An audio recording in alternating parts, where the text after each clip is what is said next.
tardes a todos y todas. A nombre de la Facultad de Filosofía y Humanidades y el Programa de Formación Inicial Docente de la Universidad Austral de Chile, damos la bienvenida a esta cuarta cátedra abierta en Humanidades y Ciencias Sociales organizada por nuestra facultad. En esta oportunidad, el destacado académico, el doctor Luis Eduardo González, dictará la charla titulada Currículum y Poder, la escuela como espacio social y político. Saludamos muy especialmente a las autoridades que el día de hoy nos acompañan, a nuestra prodecana, doctora Karen Alfaro, a nuestro coordinador de vinculación con el medio, doctor Marcelo Arancibia, también al director del Instituto de Historia y Ciencias Sociales, el profesor Ricardo Molina, al director de la Escuela de Historia y Ciencias Sociales, señor Robinson Silva.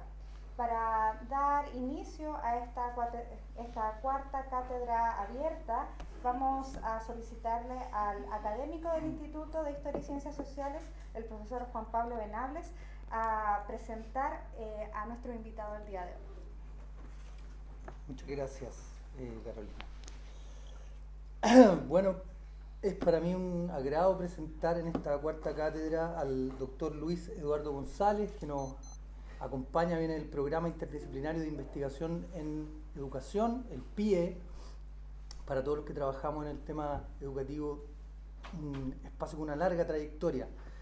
El doctor González es doctor en Educación de la Universidad de Harvard, cuenta con más de 400 publicaciones y trabajos académicos que abarcan los distintos niveles del sistema educativo chileno e internacional.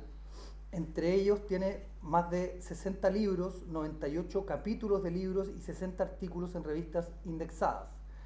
Asimismo, se ha desempeñado como investigador y profesional en diversos ámbitos como la docencia, la investigación, el diseño, la ejecución y la evaluación de políticas públicas, la promoción de la calidad, el fortalecimiento de la gestión educacional, entre otros. Parte importante de su trabajo ha estado destinado a la promoción de la equidad y la calidad de la educación chilena, generando redes de pensamiento y articulando de manera colaborativa a diversos actores como profesores, instituciones educativas, expertos, organismos no gubernamentales y estudiantes. Implementó y dirigió el primer programa de doctorado en educación desarrollado en Chile por el PIE y por la Universidad de Gales el año 1984. Asimismo, ha sido profesor en otros 6 programas doctorales chilenos y en 4 extranjeros. Ha trabajado en colaboración con CINDA, CPIP, UNESCO, CEPAL, entre otros, y ha colaborado con el Ministerio de Educación en la elaboración de políticas públicas para los diversos niveles educativos y en distintos ámbitos. Fue rector de la Universidad Academia de Humanismo Cristiano entre 1990 y 1994, si no me equivoco. 93. 4 años. En el plano internacional ha trabajado como consultor en proyectos de los Ministerios de Educación en Argentina, en Bolivia, en Brasil, en Colombia, en Nicaragua, en Panamá, en Paraguay y en República Dominicana. De igual manera ha colaborado o compartido proyectos con más de 70 universidades de 26 países de Europa, Latinoamérica y el Caribe. Finalmente, en reconocimiento por su labor, ha recibido la medalla José Tolá de la Universidad de Génova, el premio Jorge Millas de esta misma casa de estudios y la mención de honor de la Universidad del Norte de Colombia. Bueno, es un largo currículum, como ustedes ven, es un gran honor entonces para nosotros contar en esta cuarta cátedra con el doctor González, con su cátedra que se titula el currículo en el espacio social. No, ya lo dije. Está bien, lo dejo por favor, doctor. Bueno, muy buenas tardes. Para mí es muy grato estar una vez más acá en la Universidad Austral, especialmente en esta actividad. Esto se desarmó, pero en fin. Yo prefiero hablar parado porque se aburren menos ustedes conmigo sentados, yo creo. Así que no sé si se escucha bien atrás. Ya. Bueno, había partido, me invitó realmente Juan Pablo a hablar sobre currículum y poder.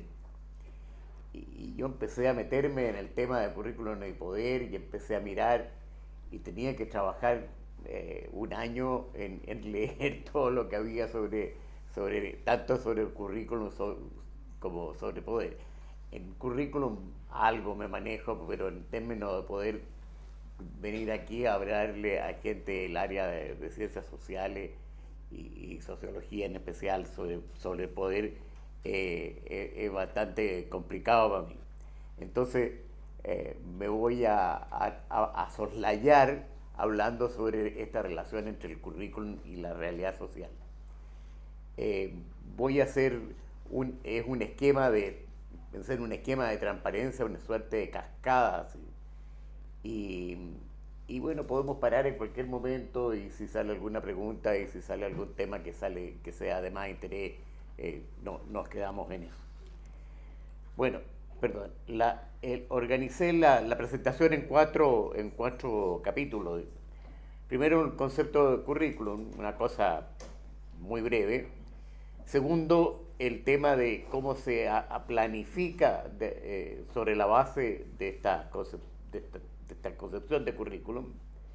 Y ahí me voy a centrar solo en los primeros elementos de la planificación, que son las teorías educativas y lo que es el diagnóstico crítico de la realidad para hacer la planificación. Después voy a hacer alguna cosa muy general sobre la educación superior, entre comillas, chilena, pero está hecho pensando más en América Latina que en Chile. Digamos, en todas partes es similar. Sin embargo, quiero mostrar cuáles son las debilidades, pero qué implican esas debilidades para la docencia. Y si nos da el tiempo, veríamos lo que son las propuestas de mejoramiento y la manera en que esas propuestas se pueden operacionalizar en las cosas más contingentes, más cotidianas.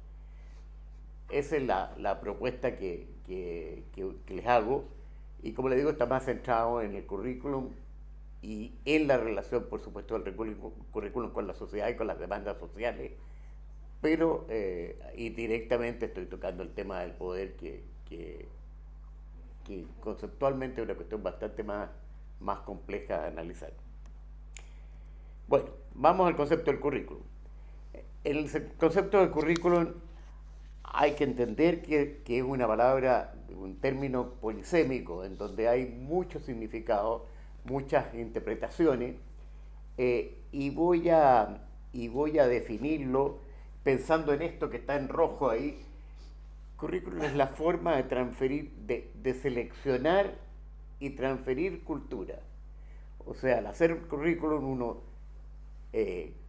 intencionadamente define el marco que quiere transferir. Uno decide qué cosas le interesan y qué cosas no le interesan. Decide qué valores le interesa promover y cuáles no. Entonces, en toda acción curricular, en toda acción pedagógica, hay un currículum detrás, pero hay también esta decisión intencionada de generar una transferencia de lo que uno quiere hacer en una relación que usualmente es de poder entre alguien que enseña y alguien que aprende. Bueno, pero lo importante entonces es que el currículum no es algo diferente a la cultura. Etimológicamente es carrera, pero en términos conceptuales el currículum y la cultura se mezclan, están engarzados siempre entre sí. Y entonces esta forma de transferir esta cultura es una forma que está también condicionada por la manera en que se selecciona esa parte de la cultura.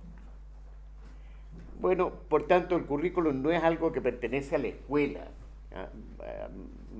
Muchos me han hablado de la escuela, está bien, pero no es solo la educación formal, la escuela, universidad, en fin, todo lo que sea formal, sino también la educación no formal, llámese capacitación, o la informal, que es la educación que ocurre en la calle o dentro de la familia, que es una manera de transferir cultura también. Y hay personas que por tener poder efectivamente deciden cómo hay que comportarse y transfieren mediante su modelo y su manera de comportarse ellos mismos cuál es la forma correcta de vivir de acuerdo a la cultura que es dominante. O sea, currículum, de nuevo, cultura y poder están como en una línea articulado de alguna manera. Bueno, el currículum, ya decíamos, está presente en todas las educaciones, pero particularmente en la educación formal se expresa en la selección de los contenidos, en las metodologías que se aplican, en las asignaturas del plan de estudio, en las normativas, en las relaciones personales, en el clima escolar, etc. O sea, el currículum, otra excepción que se puede usar, que se usa muchas veces, es confundir currículum con la malla de asignaturas que constituyen una carrera. O sea, claramente, por si acaso ustedes son del área, así que no pasa, pero es muy normal en que se entienda el currículum como un conjunto de materias. Y no, por ejemplo, el clima escolar. Eso es currículum, es parte del currículum. Bueno, dicho eso, hay que decir que el currículum siempre se pone en práctica a través de actos pedagógicos, que ya les digo, el acto pedagógico puede ser dentro de la familia, el comportamiento de una mamá con su hijo, o de un papá con su hijo, o de cómo se comportan los hermanos entre sí. Bueno, esos son también actos pedagógicos que no están dados en la escuela, pero ahí también hay currículum. Cuando uno habla de esta relación de currículum y sociedad, está hablando, insisto, de una forma de expresión cultural. Y por tanto, todo acto pedagógico, dado así entendido, supone, ya decía ya inicialmente, una intencionalidad que tiene que ver en una sustentación de la realidad, del contorno de las situaciones en que hay que actuar, pero también en los valores que mueven a actuar.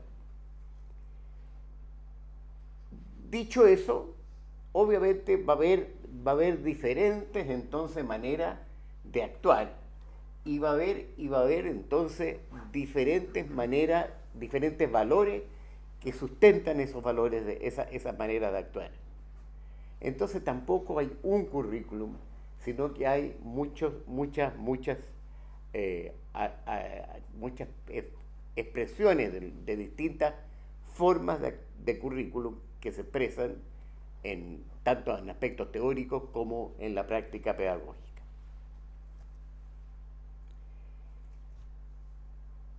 Una cosa interesante, entonces, dado eso, es que para que una concepción curricular y un proyecto educativo tiene que tener una concepción curricular que sea cónsono, que sea armónico con la cultura del entorno. Si no es así, ese proyecto educativo desgraciadamente está o condenado al fracaso, o lo que puede ser es una semilla de un cambio, con el riesgo de toda actividad inicial. Como dicen la gente que se dedica a las ventas, es romper el mercado, dicen ellos. O sea, van a quebrar la cultura que existente con alguna cosa nueva. Pero en general hay este conflicto. Si no hay la fuerza para hacer el cambio, termina la cultura dominante termina oponiéndose al cambio y el proyecto educativo entonces se hace inviable. Eso es bien importante para los que trabajan en el mundo de la escuela y en el mundo de las universidades, lo difícil que es hacer cualquier cambio curricular y las implicancias a veces personales que tienen el hacerlo. Bueno, vamos al segundo punto, que es la planificación curricular.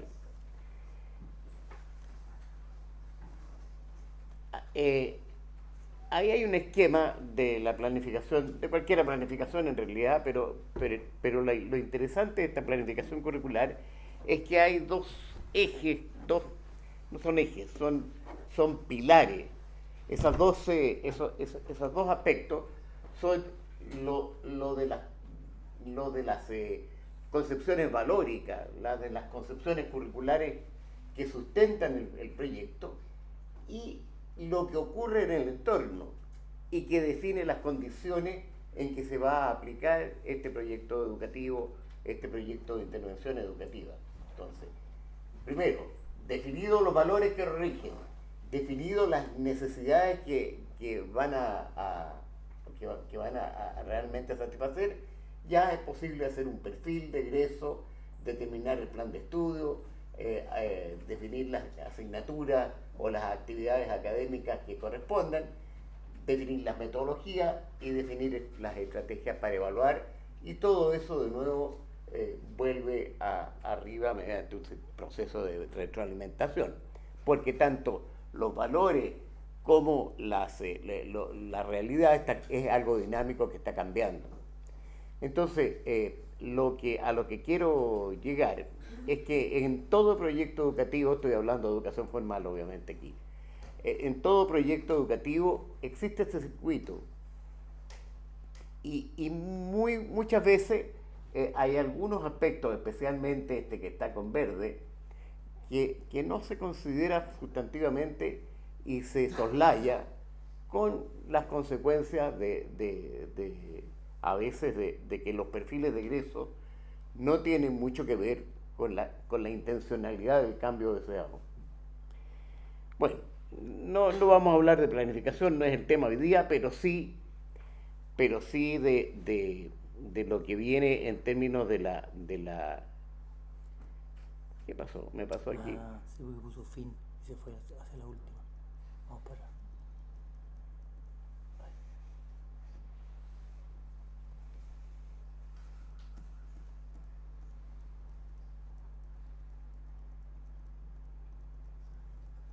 Antes de eso, hasta ahí.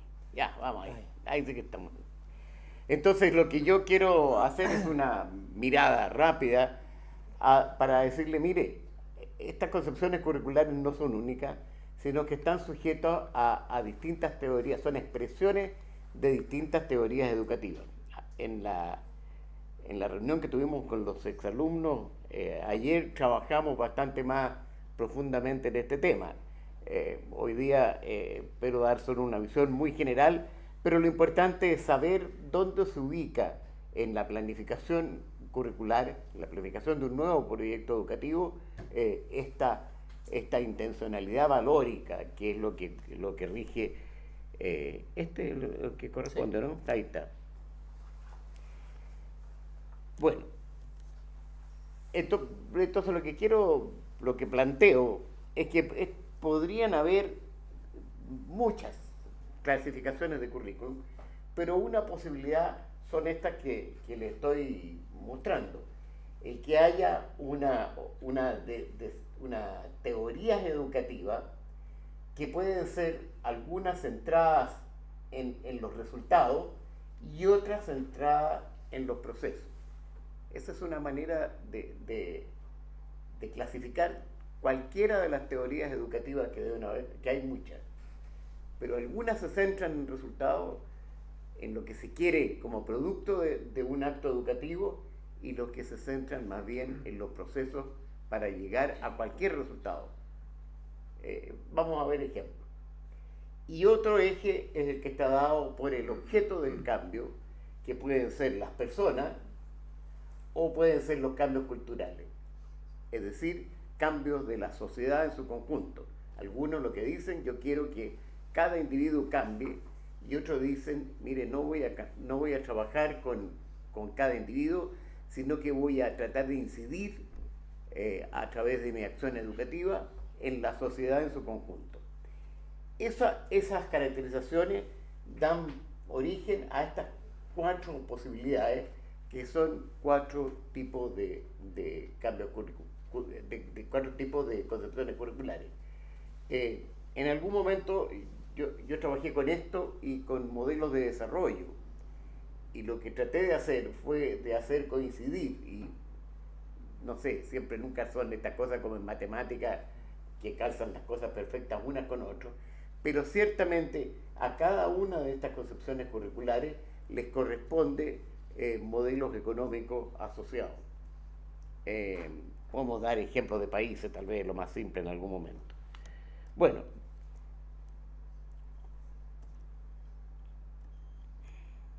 espérate.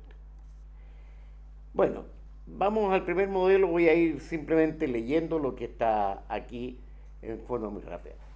El modelo de la eficiencia adaptativa lo que quiere es adaptar a las personas para que vivan en una determinada sociedad. O sea, la educación, el objeto de educación es mantener la sociedad. O sea, todas las personas tienen que comportarse de acuerdo a las normas culturales que establece un determinado grupo, un país, una etnia. Y la educación es para eso. Todo acto educativo tiene como fuerte componente el logro de un como resultado, digamos, en que cada persona se adapta a un determinado modelo. En general, este enfoque es positivista y parte del concepto de que la realidad es única.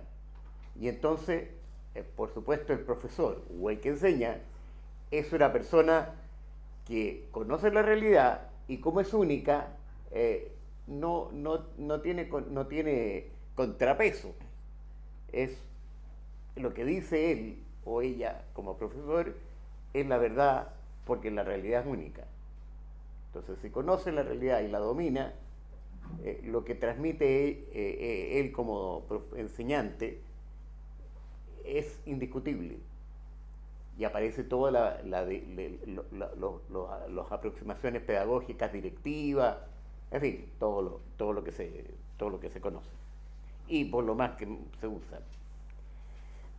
Lo que pasa con eso entonces es que terminan formándose egresados de este proceso educativo que son disciplinados, responsables y eficientes en su trabajo. Vamos a ver qué otros modelos producen cosas distintas. Por ejemplo, este segundo, el de la B, que veíamos, nos estamos haciendo el recorrido en el sentido contrario a los punteros del reloj. La B, entonces, está orientado también a tener resultados, pero orientados a un cambio cultural, no a un cambio de cada una de las personas. Entonces, lo que se trata aquí es que los estudiantes generen una nueva cultura. Ese es el paradigma que está detrás. Ellos tienen, este enfoque tiene un enfoque idealista en que parte de que los conocimientos se logran o se desarrollan no en la realidad concreta, sino en las mentes de las personas. Y cada persona puede tener una concepción distinta en su mente a lo que es la realidad concreta. Alguien puede mirar este micrófono y verlo como un juguete, por ejemplo. Un niño puede mirar un micrófono y decir, esto es un juguete. Un periodista lo va a mirar distinto que alguien que está hablando, que un profesor que está hablando en una clase.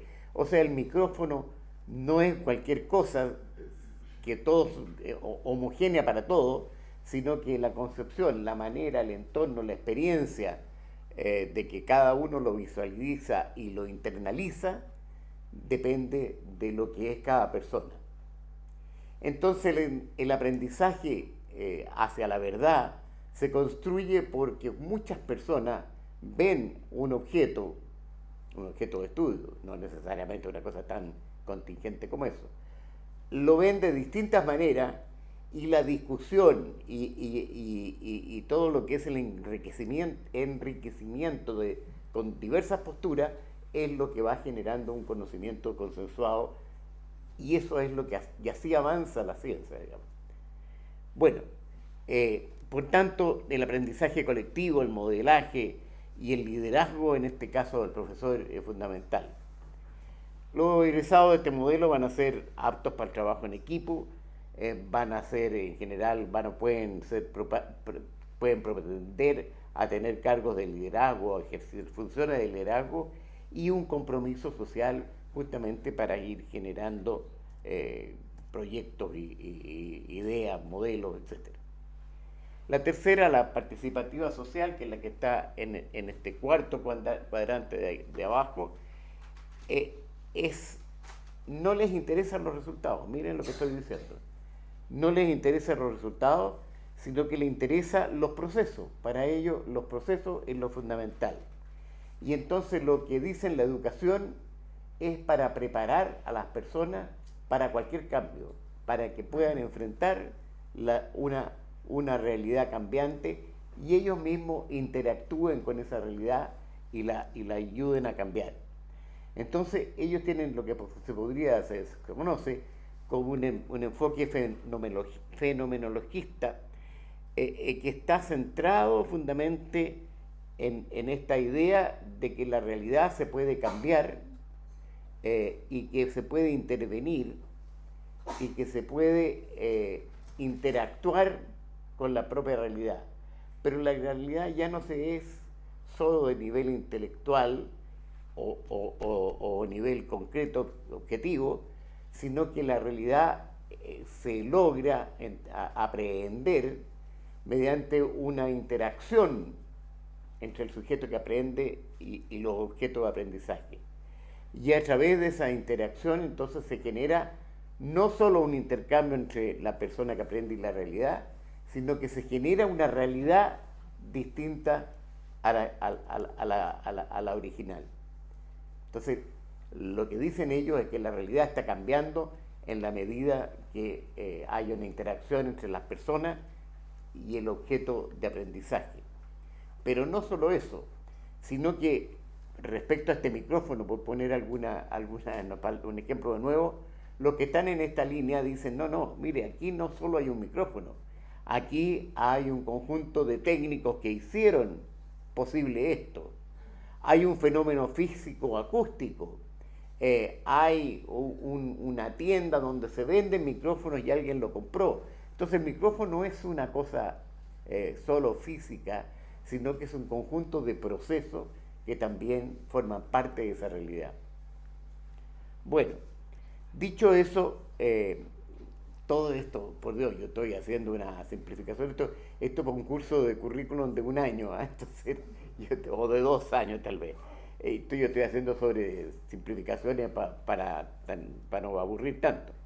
Pero lo interesante es que detrás de cada una de estas afirmaciones hay, por supuesto, teoría en términos epistemológicos, en términos nociológicos, en términos ontológicos, en términos de filosofía de la educación, en fin.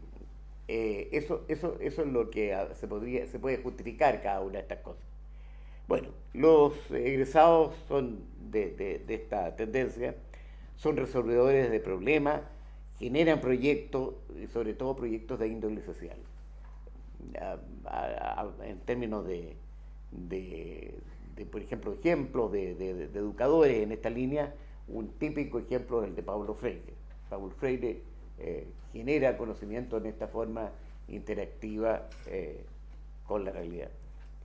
Bien, queda el último, que es este de abajo, que es el D, que es la educación centrada en la persona.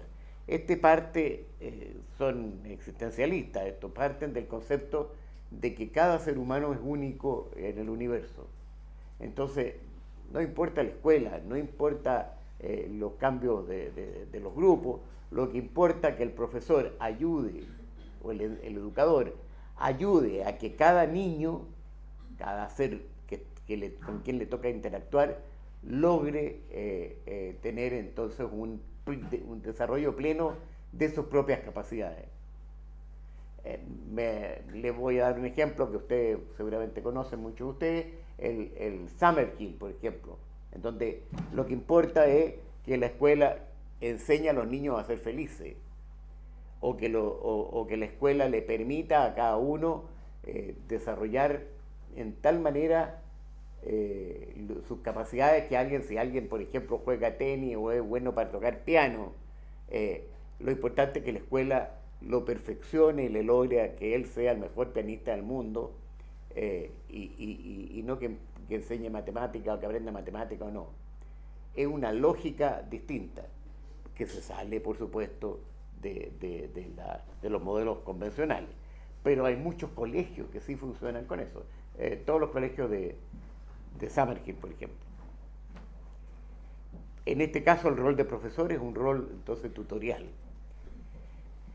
Los egresados van a ser creativos, emprendedores, críticos, pero no muy buenos para trabajar en grupo, por ejemplo. Bueno,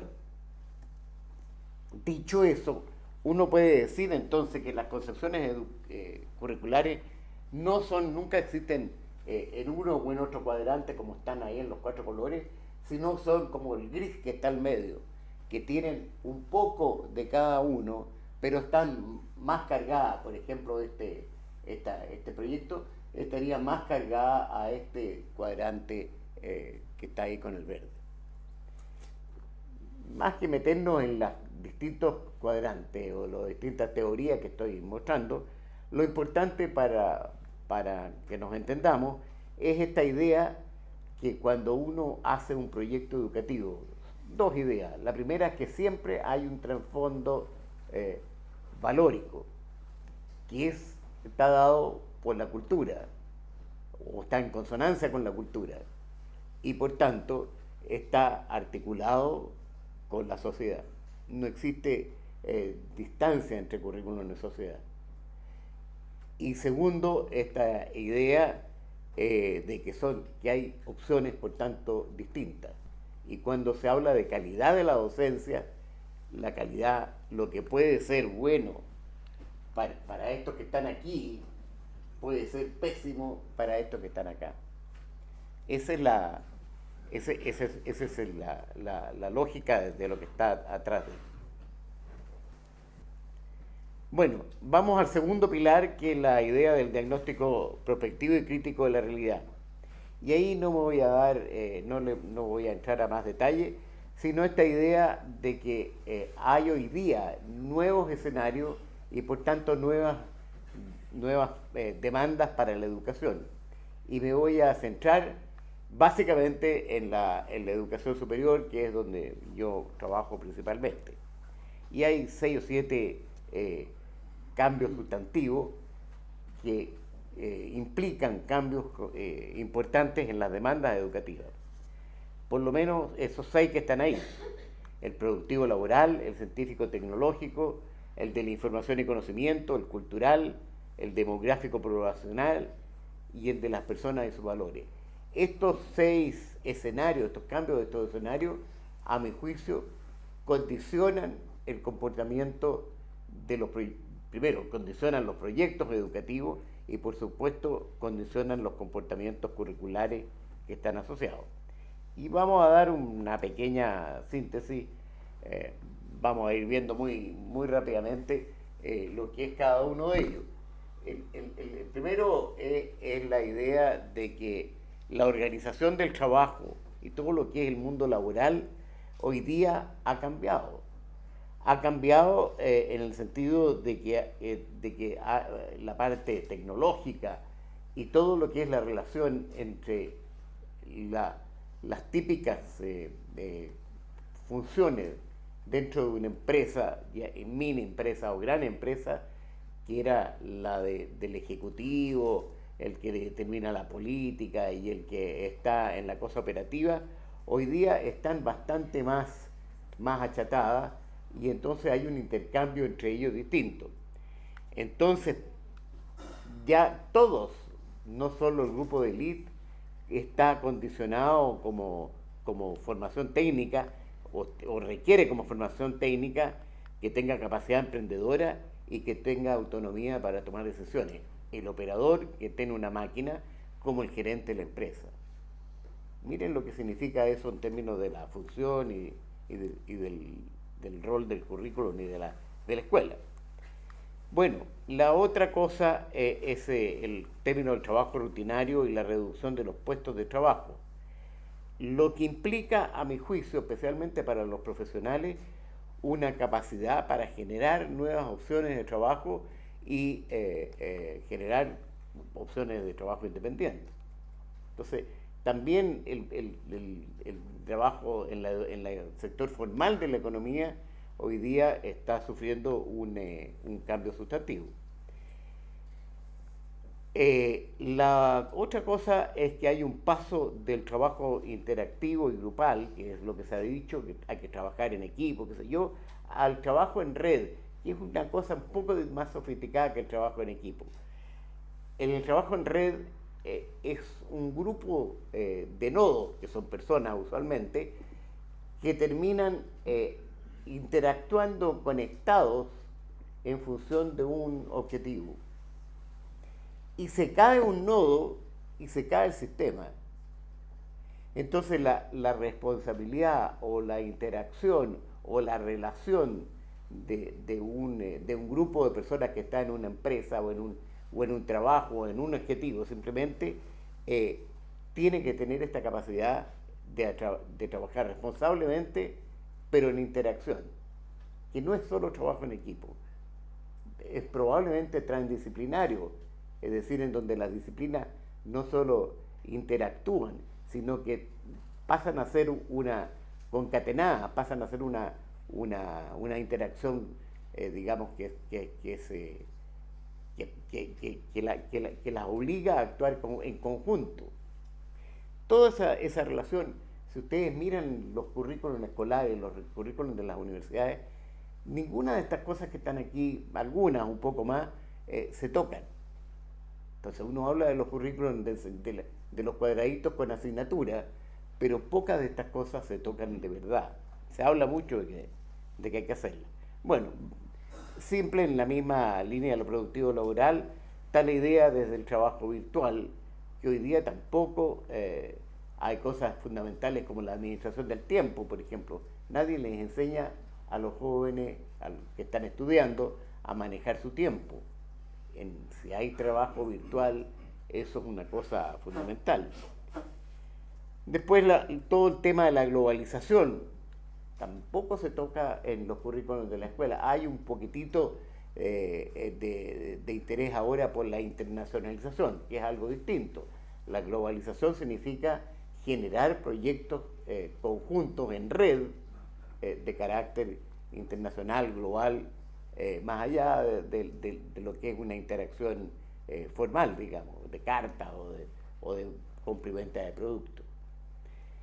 Y por último, una cosa interesante en el mundo laboral es que hay hoy día tal movilidad laboral y es tal el cambio tecnológico que las personas están cambiando en su misma profesión, en su misma especialidad constantemente, pero también hoy día están partiendo en una área y terminan trabajando en otra y varias veces en la vida. Entonces el sentido de la educación continua y de la actualización permanente toma un rol relevante dentro de la formación, especialmente de profesionales. Bueno, el cambio científico-tecnológico es bastante claro y es lo más conocido, ¿no? Todo el tema de la prolongación de la vida, con todas las implicancias que eso tiene, el cambio en los materiales y en todo lo que es el tratamiento de los materiales, eso de nuevo en la gente que trabaja, todos trabajamos con algún tipo de material, que puede ser incluso no tangible. Bueno, eso se está cambiando, insisto, en la educación permanente y la actualización es una condición de todo profesional. Y por ejemplo, en el caso de los profesores, es inconcebible que un profesor no esté todos los días actualizándose. Si uno mira el sistema escolar, yo creo que eso no siempre ocurre. Bueno, la cosa que decía yo, la interdisciplinariedad, la multidisciplinaridad, la transdisciplinariedad, es una cosa hoy día necesaria, obligatoria, y que no se da por sí misma, sino que hay que formar a los estudiantes por eso. Y por último, en esta línea, es que hay hoy día un aprendizaje en las ciencias del comportamiento, en todo lo que es el conocimiento del aprendizaje en sí. Sabemos todavía poco y yo creo que hoy día los profesores deberían tener mucho más capacidad de manejar, de tener las condiciones para adaptarse a los requerimientos de distintas necesidades en términos de los procesos de aprendizaje de niños distintos y que son heterogéneos en el sistema. Después, cambios en la información y en el conocimiento. Bueno, hemos hablado del nuevo conocimiento y su importancia. el tema del exceso de información, el hecho de que hoy día está la cantidad de conocimiento y de información que nadie la puede manejar y nadie la puede tener dentro de sí mismo. Y los contenidos, una cosa que hemos revisado en varias de las reuniones, pasan a ser algo externo a las personas. Y entonces lo que tienen que aprender las personas es a manejar los sistemas donde están los conocimientos y no los conocimientos directamente. Toda la educación, hasta hace unos 50 años atrás y tal vez menos, estuvo centrado en transmisión de conocimiento. Y hoy día eso es obsoleto, no sirve, no tiene sentido. No quiere decir que los conocimientos no sean importantes. Lo importante para un profesor o para un educador es la selección de los conocimientos que va a hacer en su transferencia, pero los conocimientos en sí van a estar fuera de no tienen que priorizarlo, digamos, los educandos. Bueno, todo lo que significa los cambios en las comunicaciones y lo que ello implica. Los cambios culturales, todo lo que son la percepción del tiempo y del espacio. Esta posibilidad de trabajar mientras otros están en la noche, en el otro extremo de la Tierra, en la antípoda de la Tierra, lleva a otro sentido del tiempo, digamos, eso es un ejemplo, pero piensen en los horarios de las distintas empresas, de la distinta gente, en los distintos colegios, cómo no funcionan hoy día en las maneras de estudiar, en fin. Hoy día el tiempo es una variable que es muy versátil. Yo creo que no hemos profundizado en el hecho de manejarlo y buscar para que cada uno busque su trabajo más productivo. Después yo creo que el paso de una certeza de la cultura de la unicidad cartesiana, de la que la verdad es cierto, es verdadero o falso, y eso es solo una opción, también es otra de las cosas que hoy día nadie está seguro de eso, sino que hoy día hay una verdad mucho más, un conocimiento mucho más casuístico y mucho más probabilístico, en todos los planos, ¿eh? Y después el tema de la globalización cultural. Después el tema demográfico poblacional. Yo creo que una cosa interesante es el cambio del perfil demográfico en varios sentidos. Primero, el envejecimiento de la población. Segundo, la migración. Tercero, el cambio del rol de la mujer. Bueno, todas esas cosas no se han metido en la escuela. Hoy día ustedes han visto los fenómenos de movilización que se han dado. Es porque yo creo que el currículum, y es porque la escuela, o en tal sentido el sistema escolar formal, digamos, toda la educación formal, no se ha metido en serio en darse cuenta que hay una heterogeneidad tremenda, que los roles de las hombres y mujeres son distintos, que hay una mayor población mayor, que la gente vive más años y por tanto hay que pensar en una educación continua y no en una educación que es acotada en una formación inicial. En fin, todas esas cosas tienen que ver con un cambio de escenario demográfico. Lo último, lo de las personas y sus valores. Yo creo que uno de los temas que también que se ha trabajado poco es el tema de la relativización de los valores. Hoy día, hasta hace poco, había una lógica y una definición de valores que eran dados por la cultura dominante, evidentemente, pero una serie de valores que eran intransables. Hoy día eso se diluye y eso es parte de la crisis que hay en la sociedad chilena, en concreto en toda la institucionalidad. Y no estamos preparados nosotros, ni estamos preparados como educadores, yo creo, a enfrentar en serio esta relativización de valores. Y yo creo que se le da poca importancia en la educación a la capacidad para actuar con coherencia ética desde los profesores, desde las autoridades y por ende de los estudiantes. Después yo creo que hay una preocupación de todo el mundo por la formación integral y por el desarrollo integral de las personas. Eso tiene que ver especialmente para el mundo de los economistas, en que no solo el desarrollo económico se mide en términos de crecimiento económico, sino en la capacidad de las personas para llegar a desarrollarse en plenitud a lo que es la formación integral, a lo que es la formación a lo que es la formación general, en fin, todo eso son respuestas, a mi juicio, que todavía son incipientes. Y otra cosa, y con eso es lo último, esta idea de la participación ciudadana, en el cual los ciudadanos ya no solo votan, que hoy día votan menos, pero que hoy día no solo tienen derechos, sino que realmente hay un movimiento de exigencia de los derechos. Y eso ustedes ven los movimientos que hay, dan cuenta de eso, y yo creo que nosotros deberíamos incentivar a nuestros estudiantes, en el sistema escolar, no estoy diciendo en casos particulares, a que realmente participen, que se comprometan, que se jueguen por sus valores. Bueno, yo me quedaría aquí, fíjate, porque no... Lo que sigue es un conjunto de propuestas que van a dar respuestas a eso, pero se nos hizo tarde, yo creo, entonces no sé... ¿Ah? Llevamos 40 minutos, no sé si quieren cerrar con una idea. Pasémoslo muy rápido, hagamos un paseo así bien rápido, ustedes van leyendo en la pizarra para no...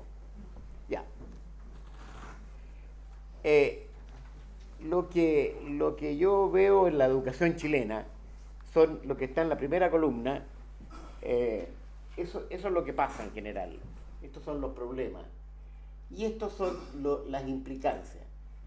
Después de esto mismo, lo que se puede ver es cómo se puede mejorar, pero por el momento la primera parte es cuáles son las implicancias.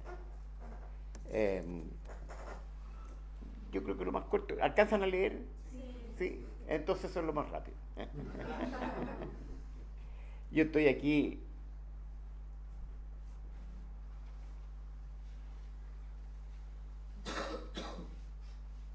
Sí. Vamos a la siguiente.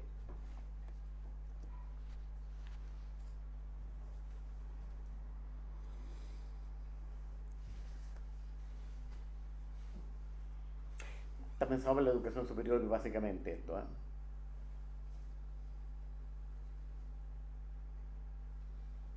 Sí.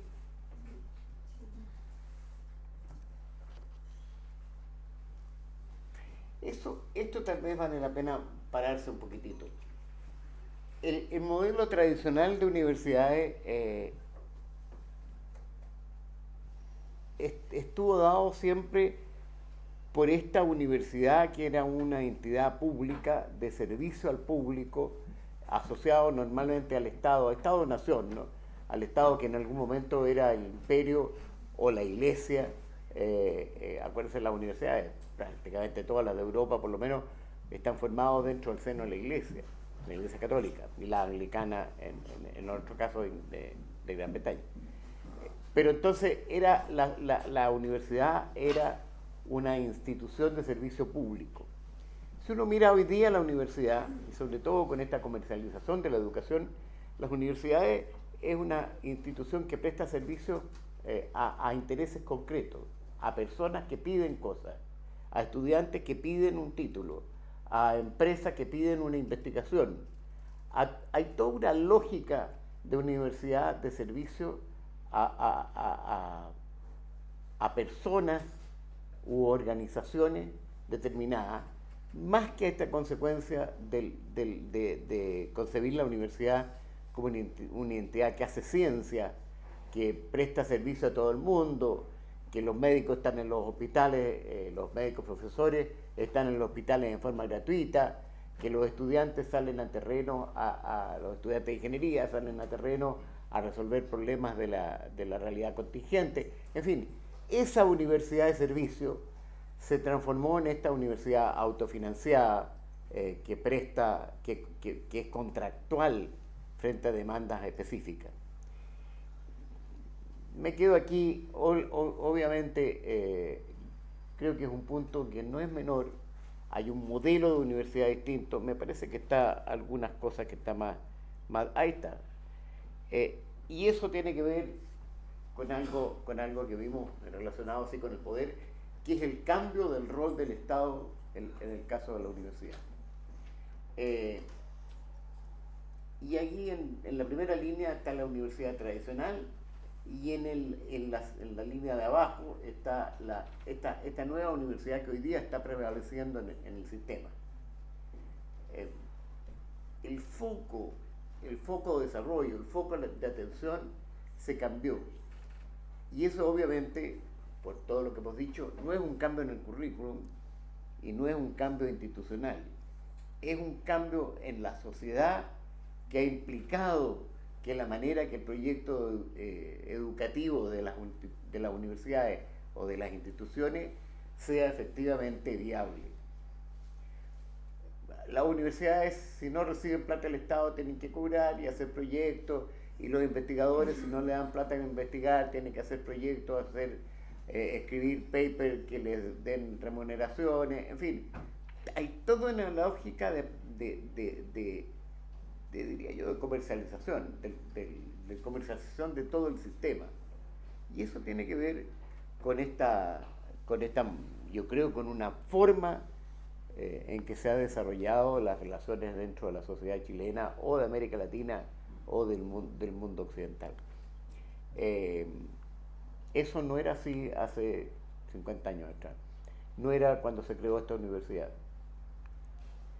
Ese cambio es un cambio, yo creo, bastante mayor y tiene que ver con un cambio cultural. Bueno, la segmentación, todo lo que significa la segmentación del sistema, que tiene que ver, por supuesto, como la escuela o la universidad formal como segmentación. Todo lo que implica la reducción del apoyo del Estado, que se traduce en un cambio de los roles de los profesores. Está felizmente en los últimos 3, 5 años ha habido una recuperación, yo creo, algo de esta idea del profesor que se dedica a la investigación, que está de jornada completa, que está en eso. Pero eso es muy, muy, muy reciente. Toda la cosa que está ahí, bueno, lo estaban leyendo ustedes, yo no hablo, es más fácil.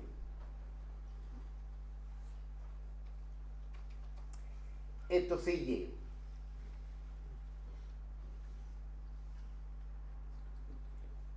Esa idea del estudiante pasivo, el estudiante tiene que estar calladito, tranquilo, no molestar, hablar poco, en fin, en vez de ser un estudiante que interviene, que participe, que, en fin.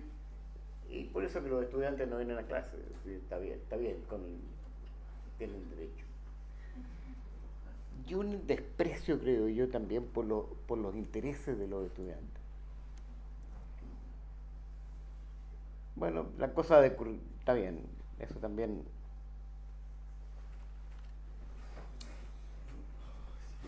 De nuevo, hay poca planificación integral del currículum. Yo creo que ese es el tema. Y quizás el tema de las competencias puede ser de repente nacido para eso. Poca flexibilidad y poca capacidad como para ir generando nuevas formas de expresión curricular. Ya. Y ahora vienen quedémonos aquí, quedémonos simplemente con cada una de estas propuestas, y después estas propuestas están operacionalizadas ahí son como 8 transparencias más. Pero veamos esta. ¿Qué cosas se puede hacer?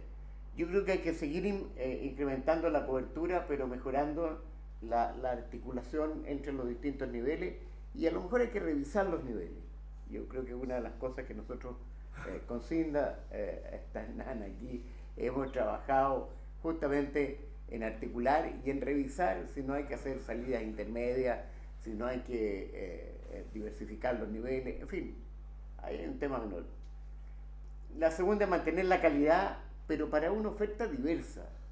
No la calidad que significa generar estándares homogéneos, sino que signifique el atender a unas necesidades y a requerimientos diversos. Ausente absolutamente, salvo en los programas de transición entre educación media y superior, pero después se diluye. Bueno, mejorar la equidad. La equidad en general, todos los esfuerzos se han logrado en la equidad en el acceso. Y se trabaja muy poco en permanencia en que los que están adentro tengan buenas notas y finalmente tengan una buena ocupación, un buen trabajo, considerando que hay un público heterogéneo. Y se sigue reproduciendo lo que todos sabemos, esta categorización de los estudiantes según su origen social, económico, etc. Y eso sí, que ahí hay que hacer un trabajo que no es menor. Bueno, la otra cosa es la idea de mejorar lo que sería la gestión del conocimiento. ¿Qué es la gestión del conocimiento? Significa que la investigación no está hecha para generar paper, sino que la investigación está hecha para cambiar el comportamiento de los servicios sociales, pongamos de alguna manera. O sea, la investigación está hecha para generar, para solucionar problemas externos, no directamente en una línea de ida y vuelta, de una línea dirigida de la investigación a solucionar problemas, sino esta idea de que la investigación, de que hay una brecha entre el obtener un resultado en la investigación y que se aplique esa investigación, que debe ser ojalá cero. Si alguien encuentra un remedio nuevo para para la apendicitis, no puede demorarse 20 años en que se ponga en la práctica. Eso es la gestión del conocimiento. Y por ejemplo, en las universidades hoy día, en Chile por lo menos, no se mide ni se considera para nada. La eficiencia administrativa sí hay avance, pero creo que hay que perfeccionarla. Los sistemas de información creo que han mejorado muchísimo, pero todavía quedan información. Por ejemplo, en el mundo de la inserción laboral hay muy poca información más dura, más cualitativa sobre todo. Bueno, la mejoría y el incremento de las actividades de investigación, pero además de la innovación y la transferencia, que no es un tema, no está puesta la transferencia ahí. Las universidades trabajan poco, o algunas trabajan en transferencia, pero todavía no ha habido un gran trabajo en esa línea. Y por último, yo creo que queda mucho por desarrollar en el término del aseguramiento de la calidad. Para cada una de esas cosas hay recetario, eso es lo que vendría después, yo creo que no tiene mucho sentido después. ¿Está bien aquí? Ya. Muchas gracias.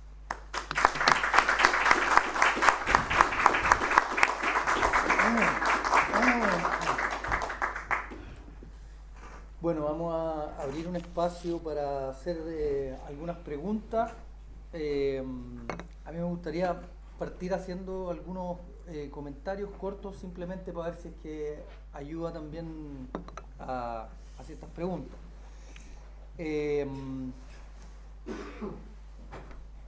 Debo confesar que me perdí un rato en algo, porque partimos, digamos, o usted partió mostrándonos distintas tendencias curriculares, ¿cierto? Estaban estas 4 tendencias curriculares y me tomo de lo que conversamos en la sesión pasada. Hay una tendencia que va directamente con una mantención de lo que hay, ¿no? Como que lo que busca, que fue la primera concepción, digamos, curricular, que lo que nos busca es, bueno, cómo uno se desempeña mejor en lo que hay. En una sesión que tuvimos antes, ahí nos mostró distintas concepciones y todo, pero habíamos quedado más o menos en un cierto consenso de que eso es lo que domina hoy, en nuestra concepción curricular en Chile. y en nuestra región, podríamos decir. Pero después, y por eso digo que me perdí, como que vi un cierto diagnóstico en el que usted, digamos, daba, hacía un cierto diagnóstico, pero que no ponía en cuestión eso que nos mantiene, digamos, en esa misma enfoque curricular. Entonces, por ahí yo me hago la pregunta, y bueno, abro la pregunta, digamos, si en la actualidad, en un espacio de educación formal, usted conoce ejemplos a nivel de sistema, digamos, de otro enfoque curricular que no sea este primero conservador que mantiene este statu quo, por decirlo así. Y me hago la pregunta también justo porque usted comentaba que toda acción pedagógica es de alguna manera una cierta muestra de valores, ¿no? Ahí yo me tomo de lo que dice Bourdieu, toda acción pedagógica también es una imposición de una arbitrariedad cultural.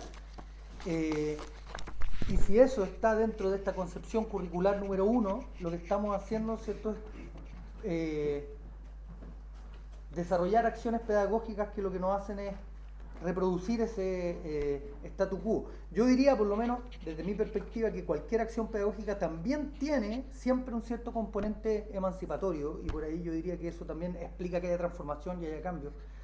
Pero en el fondo, bueno, el comentario era ese, digamos, o sea, cuáles son los valores que sostienen el sistema escolar y si quiere también de educación superior que tenemos hoy. Usted dijo claramente que los currículums son expresión cultural y por lo tanto deben estar en línea con la cultura dominante. ¿De qué manera? Pero después fue crítico con esa mercantilización. ¿De qué manera podemos entender esto, digamos? ¿De qué manera podemos tratar de transformar un sistema que tiene un rol del Estado, por ejemplo, en educación superior mínimo, mercantilizado, como usted lo dijo, o en las escuelas que lo que hacemos es de alguna manera reproducir esta credencialización también que se nombró por ahí? Entonces, bueno, eso nomás. Yo me hacía esas preguntas de cómo calza ese diagnóstico con esa otra visión de lo que tenemos. Pero antes de responder, sí, por favor, se abren las preguntas. Yo voy a aportar un dato que Luis Eduardo lo conoce, de todos los tiempos, de todos los años que trabajamos en CINA. El año 92, en la Facultad de Ciencias Forestales de la Universidad Austral, hicimos una investigación con nuestros propios egresados, haciéndolos describir las acciones que ellos realizaban en las empresas. Y el resultado, que sigue siendo el mismo día, era un tercio de lo que se pasó, de lo que se estudió en la universidad no ha servido para nada. Un tercio de lo que se necesita en la empresa no lo pasamos en la universidad. Por lo tanto, se gastaron 5 años en aprender un tercio de lo que realmente necesitan para el desempeño profesional en esos tiempos. Hoy día que las cosas han cambiado, yo creo que la cosa es peor todavía.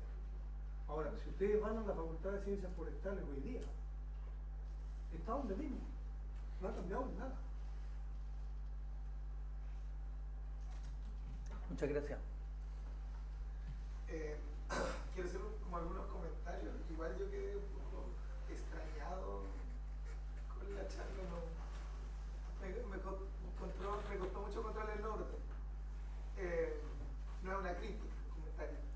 Segundo, esperaba más poder sopesar o vislumbrar el tema del poder en el currículum, como entrarle a ese tema. ¿Por qué vemos esto? No sé, porque es muy eurocéntrico.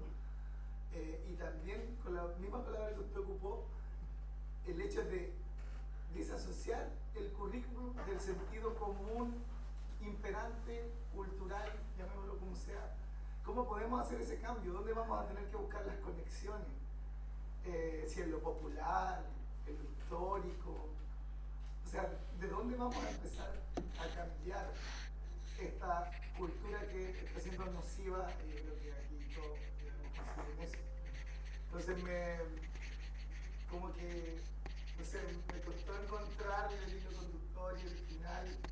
Y bueno, eso, pues, no sé, como que me gustaría a lo mejor que ahonde si un poquito en el tema del poder. ¿Por qué pasa lo que, por qué vemos esto de esta manera? O sea, yo lo siento más como problematizado todo que que como que, no sé, va a haber menos trabajo y no, la salida no va a ser hacer más trabajo, como crear nuevas ideas, porque al final va a quedar entre nosotros que somos como profesionales, entre las clases medias entre comillas y las clases populares. ¿Dónde van a encontrar el trabajo? Van a quedar más sin trabajo, más precariedad, más flexibilidad laboral. Entonces, no sé, pero fueron ideas sueltas en realidad. Eso. Gracias. Yo creo que podemos tomar esas 3 primeras intervenciones y después Ahí, quizás... que- Ah, perdón, ¿había otra? ¿Sí? ¿La tomamos también? Sí, yo Bueno, entonces tomamos esta última también. Me llamó la atención el término que dijo cuando dijo reconstruccionista social. Y ahí hablaba de resultados, o sea, se refería al resultado, mito de resultados, y hablaba de liderazgo, que quedaban personas o gente profesionales con mayor espíritu de liderazgo, de capacidad de autonomía. Pero yo lo llevo ahora a la práctica. Una vez escuché a un docente decir que estaban saliendo tantos profesionales al mercado, porque, como decía aquel profesor, se ha abierto mucho la malla curricular por todos lados, por el tema de que se han abierto universidades privadas, digámoslo así. Entonces hay bastante profesional dando vueltas.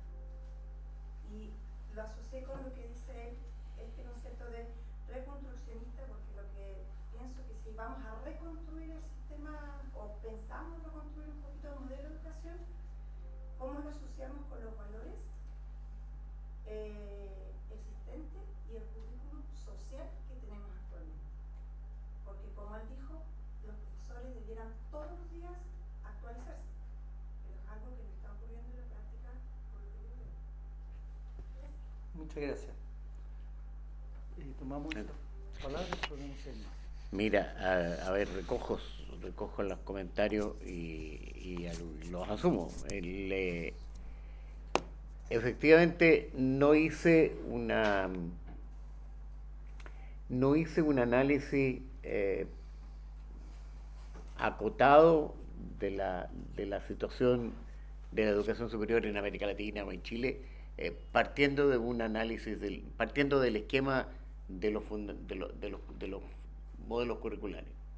Y eso es un error. Eso, lo que pasa es que es un gran trabajo hacerlo. Eso significa preparar un documento de, no sé, de 4 o 5 meses de trabajo, de leer muchos autores, en fin, y poder hacerlo seriamente. Yo no lo pude hacer, o sea, no me dio el tiempo, en fin, pero hay que reconocerlo. Yo tengo que decir que eso es un error y lo asumo. La segunda cosa que sí asumí y sí vi es más bien la segunda parte, que es experiencial. O sea, lo que yo veo de una educación superior, que es el ámbito donde yo trabajo, donde hay una falta, a ver, ¿cómo decirlo? Si uno mira el esquema de los 2 pilares para ir construyendo un proyecto educativo, le decía al comienzo, y sigo insistiendo en eso, que hay una falta de conceptualización respecto a lo que son las bases del modelo del proyecto educativo. Hoy día las universidades, por razones de la CNA o de otras causas, están haciendo proyectos educativos y modelos educativos, que son modelos pedagógicos. Sin embargo, si uno mira lo que se aplica de eso, es poquito, porque lo hacen especialistas, pero no surge de la realidad de las propias instituciones. Entonces, lo que yo tal vez debería haber sido más claro es decir, mire, aquí hay distintas concepciones, pero lo que se está haciendo no dice coherencia con esas distintas concepciones en general. Si bien el modelo prevalente, por eso les mostré un gráfico que hay un cuadrado gris al medio, no sé, una figura gris al medio que tiene mayores o menores porcentaje de participación de algún modelo, ciertamente nosotros estamos cargados en el primero. Pero habría que hacer un análisis más profundo para identificar los factores, ver las causalidades, y eso yo no lo hice. Eso debería haberlo hecho. Pero no en los tiempos y en las posibilidades que me da esta presentación. Y entonces lo que hice más bien fue un análisis de la contingencia, y en eso tiene toda la razón entonces Juan Pablo. Y hay entonces como dos partes de la presentación. Sí hay modelos que lo dijimos ayer, estos modelos sí tienen presencia real. Todos los sistemas educativos formales de países como Estados Unidos, como en el modelo capitalista más tradicional, o de la Unión Soviética, la Unión Soviética de la anterior, en el modelo ruso, el modelo marxista, pareciera que son buenos ejemplos de esta sociedad que pretende, de este modelo curricular que pretende formar personas que se adaptan a un determinado modelo de sociedad y a una determinada cultura. En el segundo modelo, ayer veíamos que todos los procesos de descolonización africano se hicieron con este segundo modelo, en que lo que se buscaba era retomar la cultura popular, la cultura que venía de los pueblos originarios, y sobre esa cultura generar proyectos educacionales. Kenia es tal vez un mejor país en ese sentido. En el tercer modelo, yo les decía, Paulo Freire es un buen ejemplo, y todo lo que es la educación popular y los movimientos. Eso es menos claro lo de países, y yo creo que la Revolución China, y yo tengo la impresión que el comienzo de la Revolución Cubana también siguieron ese proceso, un proceso de generar una sociedad, pero desde la base, no de líderes, sino que desde la base. En la primera es a partir de líderes, en esto lo que se queda es un cambio cultural. Y en la cuarta, bueno, no conozco ningún país, pero sí conozco, y ustedes también, todo lo que fue los modelos de los movimientos de educación personalizada. El Pestalozzi, en fin, todos estos modelos de educación personalizada, los colegios de educación personalizada. Eso se dio. El Winter Hill en Chile, que es un colegio de Valparaíso, copia del Summerhill en Estados Unidos. Sí existen. O sea, lo que quiero decir es que son, por supuesto, no son perfectos, pero son proyectos curriculares que se adaptan a eso. Bonito habría sido crear modelos, dar ejemplos de universidades que formaran muy consistentemente con cada uno de estos modelos. Pero es un trabajo que no es tan fácil.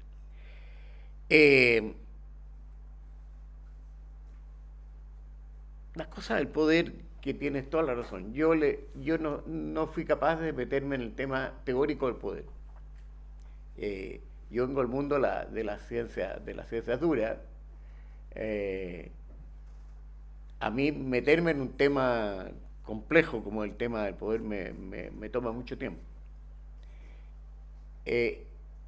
Y sí, lo que quise transmitir fue decir, mire, hay una línea en donde está el currículum, que es nuestro objeto de estudio,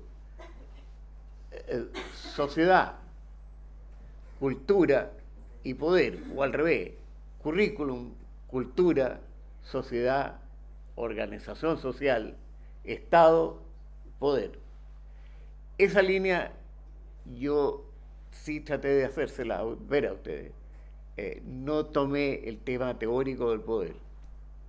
Eso no lo toqué. Pero sí lo que quise decir es que el currículum está subyugado, está determinado por el contexto, primero por la cultura dominante del grupo social del entorno, por la sociedad, entendiendo la cultura como las normas que rigen la sociedad, y por ende por el Estado y por el poder. El Estado entendido como organización social, la política como el control de esa organización social, como la organización administrativa de ese control social, y bueno, esa línea, yo entiendo que fue lo que traté de dar, sin meterme en media hora en los detalles más conceptuales. El tema del reconstruccionismo, bueno, te agradezco los datos del proyecto que tú decías, Hernán. Efectivamente es así, o sea, esta idea de que la educación va a solucionar todos los problemas que se le podrían presentar alguna vez a los profesionales está totalmente contraria a la lógica actual de enseñarles las bases conceptuales que le permite a la gente manejar y actualizarse permanentemente.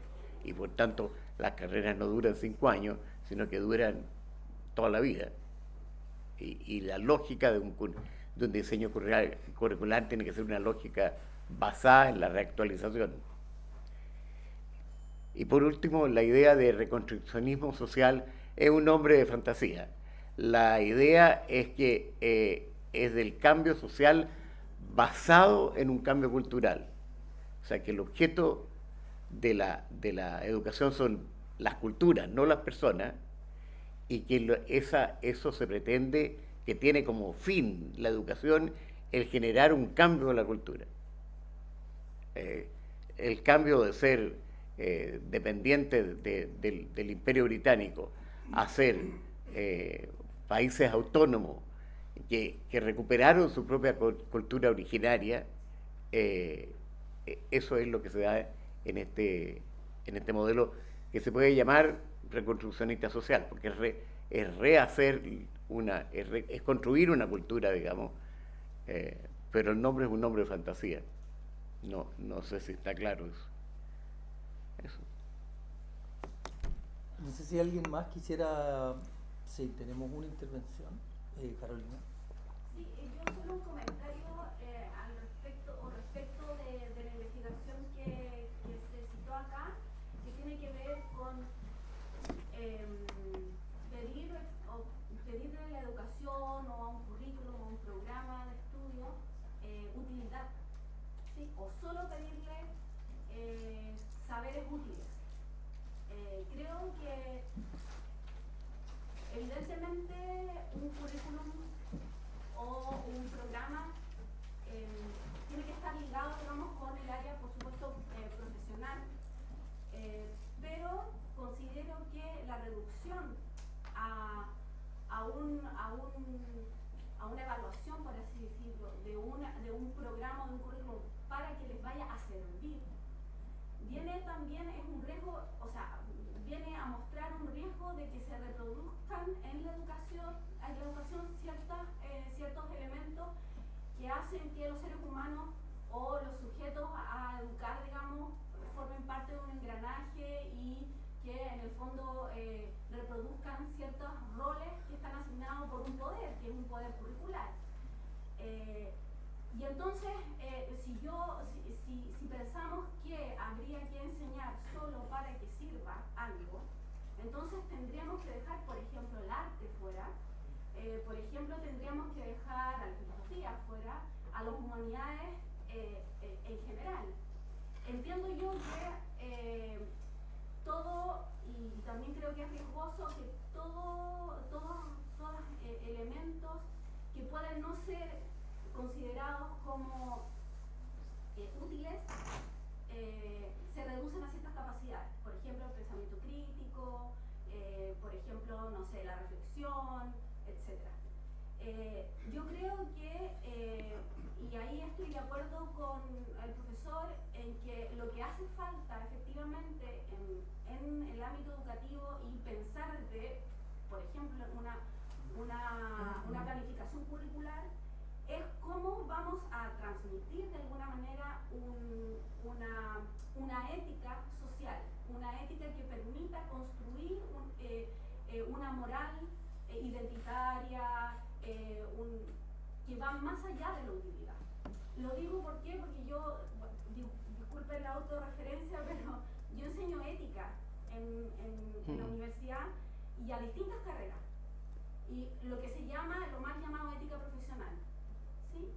Yo no enseño ética profesional porque la ética profesional es una ética para trabajadores.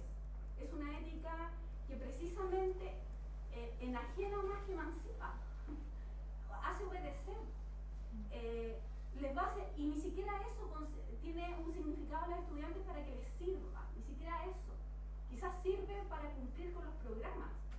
Le sirve a la carrera para las exigencias de la calidad, se supone, de la educación, que tiene que ver con las acreditaciones, etc.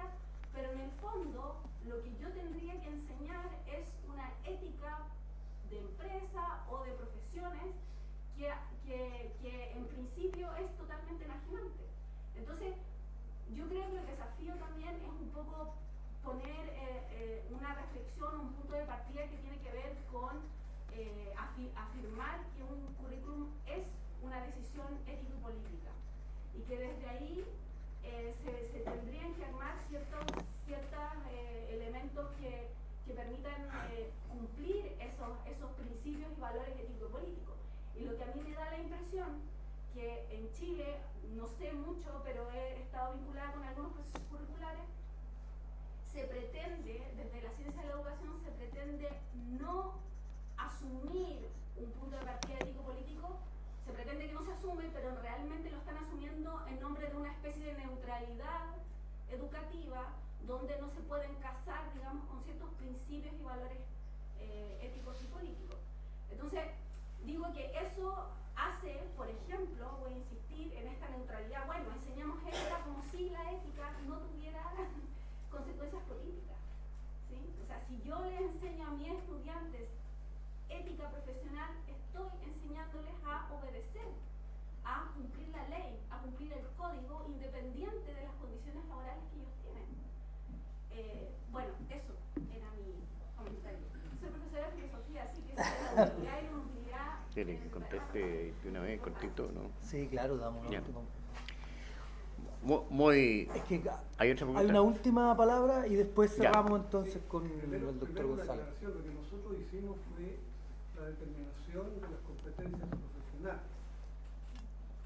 Eso no quiere decir que el currículum no deba tener competencias blandas. Eso lo teníamos claro y yo hoy día lo tengo mucho más claro.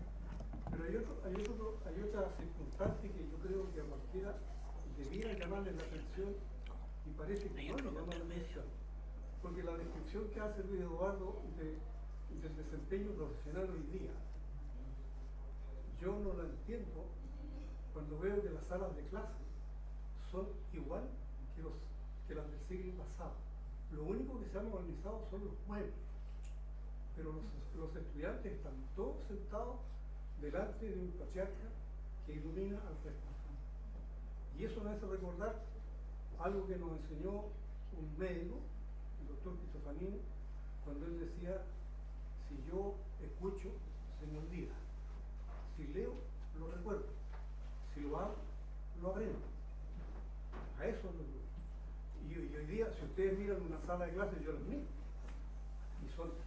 y me duele el alma, porque si un profesor de matemáticas o de química, más encima, está resolviendo problemas en la pizarra, y el que tiene que aprender a resolver problemas es el alumno, no el profesor. Gracias. Se sumó la última palabra y ahí sí que cerramos porque estamos pasados en la hora. Alberto. A propósito de lo que señala la colega, con la cual concuerdo en algunos elementos, que para determinar elementos políticos, ideológicos o de poder en la educación y en el currículo necesitamos herramientas teóricas, conceptuales que nos permitan efectivamente visualizar y comprender y analizar esos elementos políticos y ideológicos. Por eso, más que concepciones curriculares o modelos curriculares, me gusta referir a racionalidades del currículum para apelar a distintas tradiciones en la historia de la educación que nos permiten visualizar esos elementos, racionalidades técnicas, críticas y poscríticas. Podrían hacer referencia a algunos de esos autores, mencionó el profesor Paulo Freire, también Diderot, en términos críticos McLaughlin, etc. Pero así también teorías postcríticas que nos remiten más bien al hecho de un cuestionamiento permanente a la estandarización de la educación y a la decolonización de los saberes que hoy día están restringidos a universidades. Y apelar a los movimientos hoy día post-estandarizantes o de post-estandarización, que el conocimiento no está dado solamente en las universidades ni en las escuelas, sino también en otros espacios educativos, que la educación ha sido cooptada por los sistemas educativos y por la escuela, pero que hoy día no da el ancho para responder a las demandas, a los requerimientos, a los sentires sociales y a las diversas formas que asume el conocimiento en otros espacios, como por ejemplo hablar de pedagogía feminista, hablar de pedagogía indígena, etc. Y apelar a ese tipo de saberes y que nos remiten a experiencias educativas críticas y postcríticas, como por ejemplo universidades populares, universidades abiertas, escuelas no pertenecientes al sistema educativo, sino más bien se le llama erróneamente alternativa, Waldorf, etcétera, donde la construcción del currículum no es naturalizado en virtud de ciertos especialistas que toman las decisiones de lo que se debe enseñar bajo ciertos criterios ideológicos, éticos, etcétera, sino más bien en términos de una construcción colectiva, comunitaria, etcétera. Súper, gracias. Por favor, para cerrar. Muy cortito. Primero, yo estoy totalmente de acuerdo con lo que decías tú delante. Yo creo que hay una fuerte tendencia, pero eso tiene que ver con el modelo, obviamente, de que haya una obsecuencia de lo que hace la universidad o la formación de profesionales a lo que le pide el sector productivo. Cuando lo que debería hacer es que fueran profesionales capaces de a través de metodologías científicas, cambiar y mejorar la producción y tomar decisiones justamente para eso, y no para repetir lo que se sigue haciendo por mucho tiempo. O sea, pero eso es el modelo 1. El modelo que dice, mire, no moleste, mire, la farmacia está haciendo cosas que son veneno, pero no importa, no moleste. Eso es así, usted está educado para respetar las reglas. No sé si me entiende, eso tiene que ver con el primer modelo. Y por supuesto que yo creo que la idea es que ojalá que la universidad no fuera eso. La segunda cosa que yo quisiera, a lo mejor, yo mismo me enredé, creo yo, y no fui claro. Ahí hay dos pilares de la planificación educativa, de la planificación curricular o de un programa, que son las concepciones curriculares, que son la conceptualización y que son el diseño, el diagnóstico de la realidad. ¿Y qué es lo que se quiere cambiar? Lo que no hice, y eso es lo que no, es esta relación. O sea, cómo esto tiene que ver con las concepciones curriculares. Entonces, eso no quedó claro. Yo hice una primera presentación de eso y después dije, mire, este es el análisis de la realidad, pero no hice esta relación. Y bueno, no la hice nomás. Si este gráfico le sirve de algo y permite entender un poco mejor eso. Bueno, muchas gracias, le damos las gracias al doctor Gonzalo.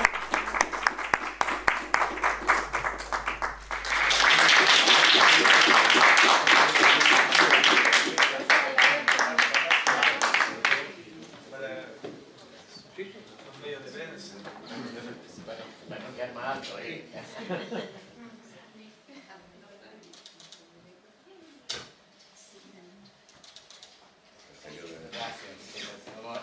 Lo voy a abrir.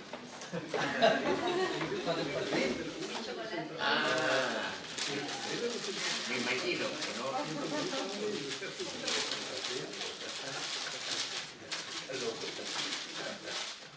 ¡Ay, qué lindo! Miren, precioso. Lo voy a poner encima de mi escritorio y no voy a olvidar nunca más de Valdivia. Muchas gracias. Preciosa. Mira, además. Mira, precioso.